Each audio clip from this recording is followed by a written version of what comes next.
আজ আমরা ৬৬৩ পৃষ্ঠা থেকে বাকিগুলো আলোচনা করব। তা দেরি না করে তাড়াতাড়ি শুরু করে নেব। প্রথম প্রশ্ন রয়েছে, বাইজি সেজে হরিদার রোজগার হয়েছিল ৮ টাকা ১০ আনা। ১-২ প্রশ্ন হচ্ছে, পুলিশ স্টেশনে বসে থাকা বাঙালিরা কাজ করত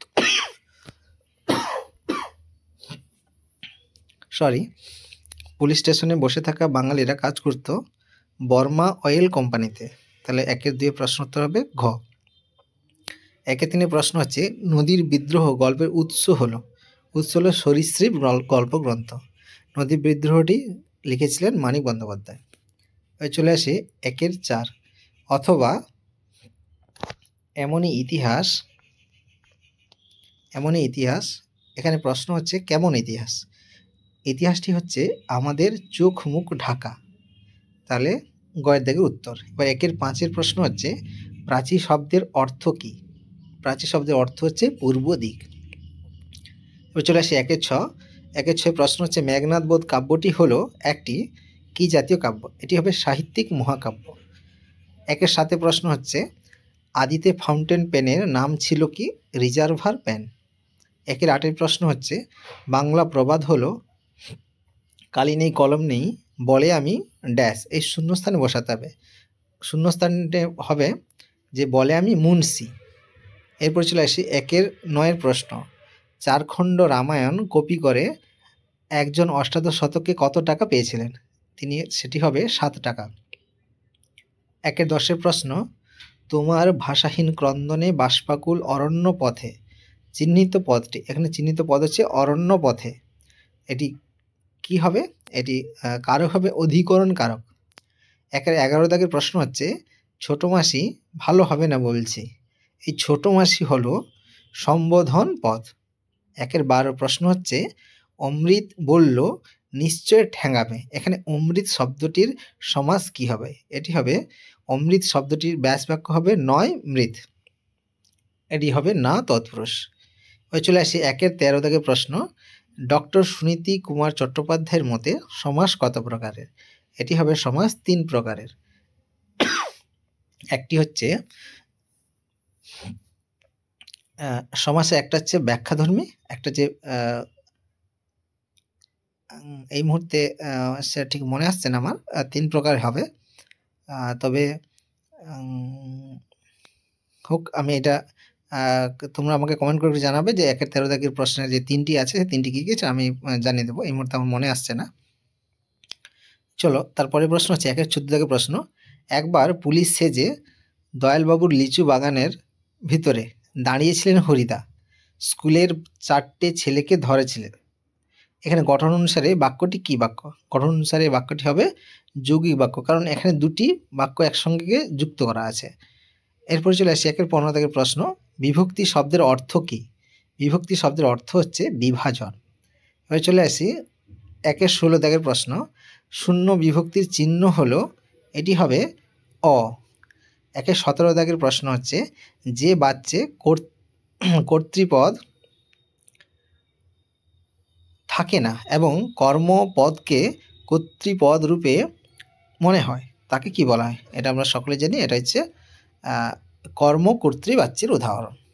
এবার চলে আসি এর পরবর্তী ইউনিটে চলে আসি, অর্থাৎ ৪ নম্বর ইউনিটের ১ থেকে প্রশ্ন হচ্ছে, আমাদের থাকলে আমরাও চেষ্টা করে দেখতাম।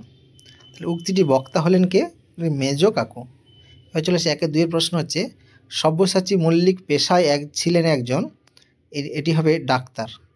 ১-৩ প্রশ্ন হচ্ছে, নদের চাঁদের বয়স কত ছিল? বয়স ছিল ৩০। ১-৪ প্রশ্ন হচ্ছে, অসুখী একজন কবিতায় দেবতার উদ্দেশ্যে কোন বিশেষণ ব্যবহৃত হয়েছে? এটি হবে শান্ত হলুদ দেবতা। ১-৫ প্রশ্ন হচ্ছে, পশ্চিম দিগন্তে প্রদোষকাল। এখানে এই পশ্চিম দিগন্ত বলতে কোন দিকের কথা বলা হয়েছে? এটি হবে ইউরোপের কথা বলা হয়েছে। ১-৬ প্রশ্ন হচ্ছে, ব্যথানিত হইছে কেশ বেশ। এই ব্যথানিত শব্দের অর্থ কী? এটি হবে আলুলায়িত বা এলোমেলো। চলে আসে ১-৭ প্রশ্ন, যে কঙ্কাবতী গ্রন্থের স্বনামধন্য লেখক হলেন কে? লেখক হচ্ছেন ত্রৈলোক্যনাথ মুখোপাধ্যায়।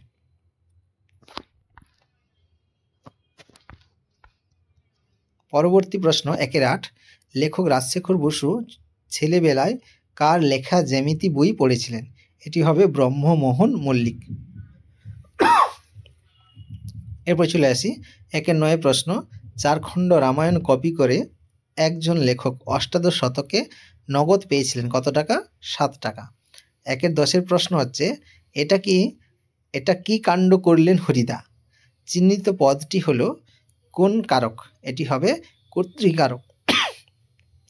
1-11 প্রশ্ন হচ্ছে, বাক্যের মধ্যে অসমাপিকা ও সমাপিকা ক্রিয়া যদি ভিন্ন ভিন্ন হয় তাহলে অসমাপিকা ক্রিয়ার কর্তাকে কি বলে? এটি হবে নিরপেক্ষ কর্তা। এবার চলে আসি 1-12 প্রশ্ন, মন্বন্তর শব্দটি বা মন্বন্তর পদটি কোন সমাসের দৃষ্টান্ত? এটি হবে নিত্য সমাস, কারণ হচ্ছে মন্বন্তর ব্যাস বাক্য হবে অন্যমনু। এবার চলে আসি 1-13, অলপ সমাসের প্রধান বৈশিষ্ট্য হলো এটি পূর্বপদে বা কখনো কখনো উভয় পদে বিভক্তি চিহ্ন লোপ পায় না। এটি হবে অলপ সমাসের বৈশিষ্ট্য। এবার চলে আসি 1-14, আচ্ছা, এদের যিনি কর্তা তিনি আমার আত্মীয়, বাক্যটি কোন শ্রেণীর? এটি গঠনগতভাবে জটিল বাক্য হবে।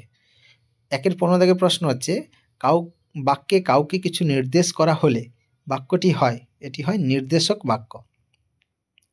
1-16 প্রশ্ন হচ্ছে, নদের চাঁদ সব বোঝে, বাক্যটি হলো কোন বাচ্যের উদাহরণ? এটি হবে কর্তৃবাচ্যের উদাহরণ। 1-17 প্রশ্ন হচ্ছে, বইটি দিয়ে দাও, বাক্যটির ভাববাচ্যের রূপান্তর হলো, এটি হবে বইটি দেওয়া হোক। নেক্সট, এরপরে আমরা 5 নম্বর ইউনিটটা করে নেব। 5 নম্বর ইউনিটের প্রথম প্রশ্ন আছে, তপনের লেখা গল্প যে পত্রিকায় ছাপানো হয়েছিল এটি হবে সন্ধ্যা তারা পত্রিকা। 1-2 প্রশ্ন হচ্ছে, বাইজির ছদ্মবেশে হরিদা রোজগার হয়েছিল 8 টাকা 10 আনা। এরপরে 1-3 প্রশ্ন হচ্ছে, ইসাবের বাবার নাম পাঠান হাসান। এরপর 1-4 প্রশ্ন হচ্ছে, ওরা আফ্রিকা কবিতায় ওরা বলতে কাদের বোঝানো হয়েছে? এখানে ওরা বলতে সাম্রাজ্যবাদী শক্তিকে বোঝানো হয়েছে। সিন্ধু তীরে 1-5 প্রশ্ন, সিন্ধু তীরে কবিতায় সমুদ্র রাজার কন্যার নাম কি? কন্যার নাম হবে পদ্মা। এরপরে 1-6 প্রশ্ন হচ্ছে, সীতাপতি কে? সীতাপতি হচ্ছেন রামচন্দ্র। 1-7 প্রশ্ন হচ্ছে, লাঠি তোমার দিন ফুরাইয়াছে বলেছেন বঙ্কিমচন্দ্র। 1-8 প্রশ্ন হচ্ছে, কলিকাতা বিশ্ববিদ্যালয় পরিভাষা সমিতি তৈরি করে কত সালে? এটা হবে 1936 সালে। 1-9 প্রশ্ন হচ্ছে, লেখার ক্ষেত্রে চীনারা চিরকাল ব্যবহার করত, এটি হবে তুলি। 1-11 প্রশ্ন। 1-10 প্রশ্ন হচ্ছে, স্বাধীন প্রয়োগ নেই উদাহরণটি কি? এটা আমি কি বললাম? হ্যাঁ, 1-10 প্রশ্ন হচ্ছে, স্বাধীন প্রয়োগ নেই কিসের?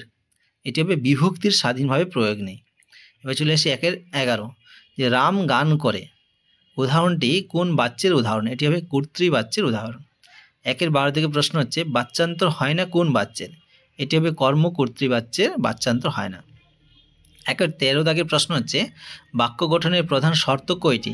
এটি হলো 3টি, একটি হচ্ছে যোগ্যতা, আকাঙ্ক্ষা, আসক্তি। এরপর চলে আসছে 1-14, শোকানল কোন সমাসের উদাহরণ? শোকানল হচ্ছে শোক রূপ অনল, এটি হচ্ছে রূপক কর্মধারা। 1-15 প্রশ্ন হচ্ছে, অনুসর্গের অপর নাম কি? অনুসর্গের অপর নাম হচ্ছে কর্মপ্রবচনীয়। এরপরে চলে আসছে 1-16 প্রশ্ন, যে শর্ত সাপেক্ষ বাক্য মাত্রই কি? জটিল বাক্য। এরপরে চলে আসি 1-17 প্রশ্ন, উভয় পদের অর্থ প্রাধান্য থাকে কোন সমাসে? দ্বন্দ্ব সমাসে। এরপরে ইউনিটের 6 নম্বর ইউনিট, এর প্রথম প্রশ্ন হচ্ছে, চায়ের টেবিলে তপনের গল্প নিয়ে কথা ওঠে কখন? এটা হচ্ছে বিকেল বেলায়। 1-12 প্রশ্ন হচ্ছে, বাইজির ছদ্মবেশের হরিদা রোজগার হয় কত টাকা? 8 টাকা 10 আনা। এবার চলে আসি 1-3 প্রশ্ন হচ্ছে, নদীর বিদ্রোহ গল্পে প্যাসেঞ্জার ট্রেনটি কটার সময় গেছিল? 4:45। এরপর 1-4 প্রশ্ন হচ্ছে, বছরগুলো নেমে এলো তার মাথার ওপর পরপর পাথরের মতন হবে। এরপর চলে আসি 1-5। 1-5 হচ্ছে কবির সঙ্গীতে বেজে উঠেছিল কি বেজে উঠেছিল? এটি হবে সুন্দরের আরাধনা। এরপর চলে আসি 1-6 প্রশ্ন, নাদিলা করবুর দল। এখানে করবুর শব্দের অর্থ কি? করবুর শব্দের অর্থ হচ্ছে রাক্ষস। এবার 1-7 প্রশ্ন হচ্ছে কালি কলম মন লেখে 3 জন। এটি হলো একটি কথা। উত্তর হবে একটি কথা। 1-8 প্রশ্ন হচ্ছে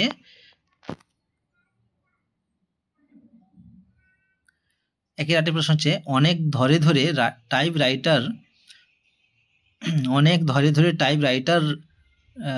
রাইটার লিখে গেছেন একমাত্র বা মাত্র একজন, তিনি হলেন কে? তিনি হলেন যে অন্নদাশঙ্কর রায়।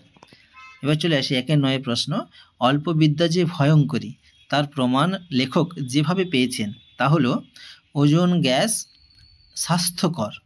এইটা কখনোই নয় যেটা অল্প বিদ্যা ভয়ঙ্করী, অর্থাৎ অল্প যারা পড়েছে তারা এটা শুনে ভেবে নিয়েছে, তাই এটা তিনি বলেছেন অল্প বিদ্যা ভয়ঙ্করী। এবার চলে আসে 1-10 প্রশ্ন হচ্ছে বিপদে মোরে রক্ষা করো, চিহ্নিত পদটি কারণ নির্ণয় করো। অর্থাৎ বিপদ হইতে মোরে রক্ষা করো। তাহলে হইতে থেকে চে হলে আমরা জানি উপাদান কারক হয়, তাই এটি হবে উপাদান কারক। এবার চলে আসি 1-11 দাগের প্রশ্ন, বিভক্তি কখনই লুপ্ত হয় না। কখন কোন কারকে বিভক্তি লুপ্ত হয় না? বিভক্তি লুপ্ত হয় না একমাত্র সম্বন্ধ পদে বিভক্তি লুপ্ত হয় না। এবার চলে আসি 1-12 থেকে প্রশ্ন, যে রাজপথ শব্দটি ব্যাস বাক্য হলো কি? এটি হবে পথের রাজা। এরপর 1-13 থেকে প্রশ্ন আছে পূর্বপদ প্রাধান্য পায় কোন সমাসে? অব্যয়ীভাব সমাসে। 1-14 থেকে প্রশ্ন হচ্ছে বাক্য নির্মাণের শর্ত কয়টি? 3টি। আজ্ঞে না মাইরি খাইনে অর্থগত দিক থেকে বাক্যটি হলো নির্দেশক বাক্য। এই নির্দেশ বাক্য মধ্যে দুটি রয়েছে, একটা হ্যাঁ সূচক বাক্য বা অস্তর্থ বাক্য, আর একটা না সূচক বা নং অর্থ বাক্য। এটি হচ্ছে নং অর্থ বাক্যের উদাহরণ। এবার চলে 1-16, কর্তৃবাচ্যের ক্রিয়া অকর্মক হলে তাকে রূপান্তরিত করা হয় কোন বাচ্যে? এটি হবে ভাব বাচ্যে। আজকে লাস্ট প্রশ্ন 1-17, আমার বক্তৃতায় নিশ্চয়ই কেউ অভিভূত হয়েছেন। বাক্যটি কি ধরনের বাক্য? তাহলে এটি হবে কর্মবাচ্যের উদাহরণ। কারণ হচ্ছে আমার বক্তৃতার দ্বারা, এই দ্বারাটা উজ্জ্ব আছে, নিশ্চয়ই কেউ অভিভূত হয়েছেন, ওইটাই হচ্ছে কর্মবাচ্যের উদাহরণ। আজকে এইটুকু। প্রত্যেকে ভিডিওগুলো খুব মন দিয়ে 1-2বার করে দেখে নাও। তারপরে পাশাপাশি তোমাদের বন্ধুদের সকলকে এটা শেয়ার করে দাও, এবং যারা এখনো সাবস্ক্রাইব করোনি তারা তাড়াতাড়ি সাবস্ক্রাইব করে নাও।